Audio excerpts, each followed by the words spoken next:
അസ്സലാമു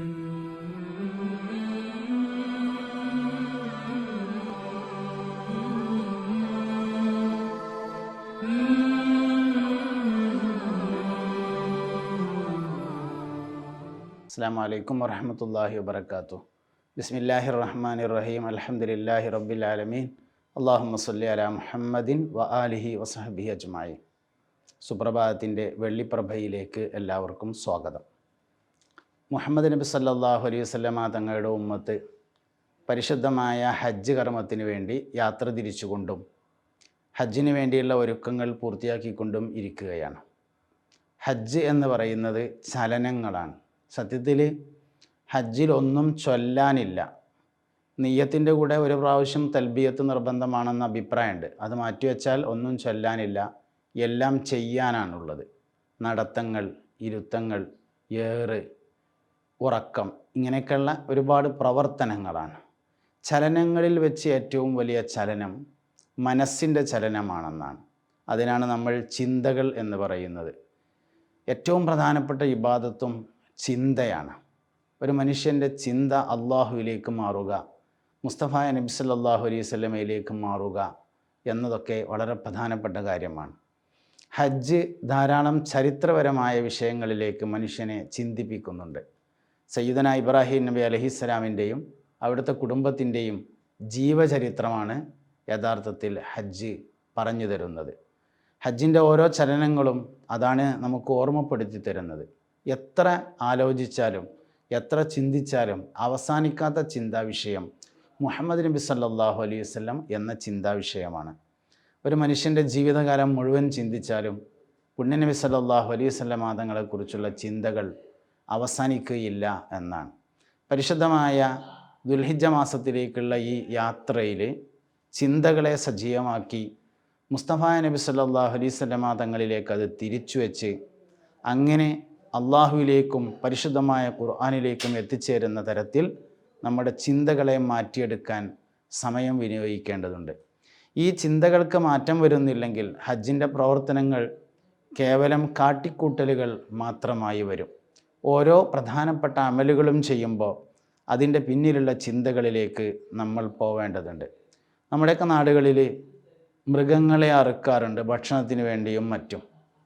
ഒരു മൂരിക്കുട്ടിയെ അല്ലെങ്കിൽ ഒരു പോത്തിനെ അറുക്കുകയാണെങ്കിൽ ശരിക്കും വേണ്ടത് നല്ല ഒരു മൂരിക്കുട്ടിയും പിന്നെ മൂർച്ചയുള്ള ഒരു കത്തിയും അറക്കാൻ കഴിവുള്ള ഒരു മല്ലാക്കയുമാണ്.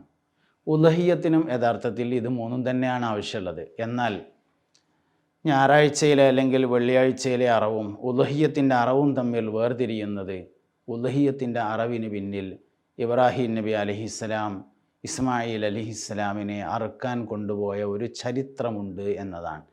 ഈ ചരിത്രത്തിലേക്കും ആ ചരിത്രം അനാവരണം ചെയ്യുന്ന വസ്തുതകളിലേക്കും ചിന്തകൾ പോകുന്നില്ലെങ്കിൽ പിന്നെ ആ അറിവ് കൊണ്ട് പ്രയോജനമില്ലാത്തൊരു തരത്തിലേക്ക് വരും.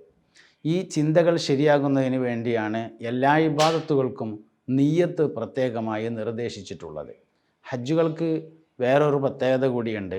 മറ്റുള്ള എല്ലാ ഇബാദത്തുകളെക്കാളും പൈശാചിക പ്രേരണ മുന്തി നിൽക്കുന്ന ഇബാദത്ത് ഹജ്ജാണ് എന്ന് പലപ്പോഴും എനിക്ക് തോന്നിയിട്ടുണ്ട്.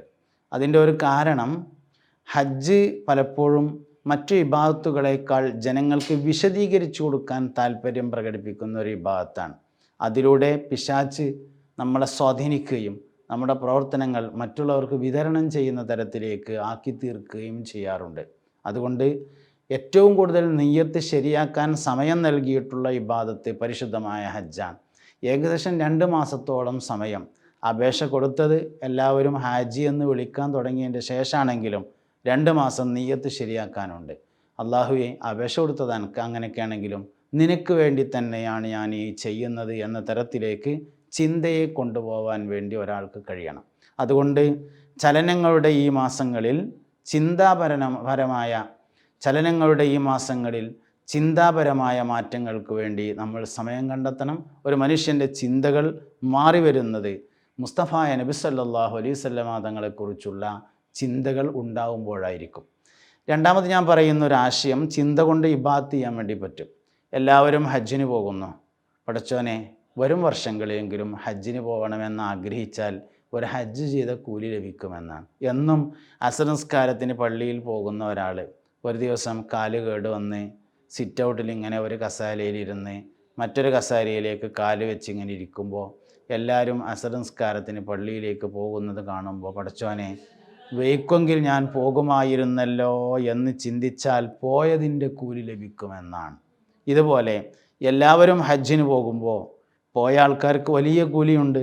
അള്ളാഹു എല്ലാവർക്കും മഖ്ബൂലും മബ്റൂറുമായ ഹജ്ജും ഉംറയും സിയാറത്തൊക്കെ നൽകട്ടെ എന്ന് സാന്ദർഭികമായി ദുആ ചെയ്യുന്നു. പോകാത്ത ആളുകൾ വരും വർഷങ്ങളിൽ പോകാൻ ആഗ്രഹിച്ചുകൊണ്ട് പൈസ ഇല്ലാതെ യാത്ര ചെയ്യാതെ ഒരു ഹജ്ജ് ചെയ്തതിൻ്റെ കൂലി വാങ്ങാൻ വേണ്ടി പരിശ്രമിക്കണം. അങ്ങനെ ചിന്തകളെ കൊണ്ട് ഇബാദത്ത് ചെയ്യുന്ന ആബിദീങ്ങളായി നമ്മളെല്ലാവരും മാറണം. ചിന്തകളിൽ വെച്ച് ഏറ്റവും വലിയ ചിന്ത അള്ളാഹുവിനെയും മുത്തുനബിയെയും കുറിച്ചുള്ള ചിന്തകളാണ്. ആ ചിന്തകളിലേക്ക് നമ്മുടെ സമയങ്ങൾ തിരിച്ചു വെക്കണം എന്നാണ് ഈ സന്ദർഭത്തിൽ പറയാനുള്ളത്. അള്ളാഹു റബ്ബുൽ ഇസ്സത്ത് നമ്മുടെ എല്ലാ പ്രവർത്തനങ്ങളും അവൻ ഇഷ്ടപ്പെടുന്ന സ്വാലിഹായ അമലായി കബൂൽ ചെയ്യട്ടെ. ആമീൻ. അസ്സലാമു അലൈക്കും വറഹ്മത്തുള്ളാഹി വബറകാതുഹു.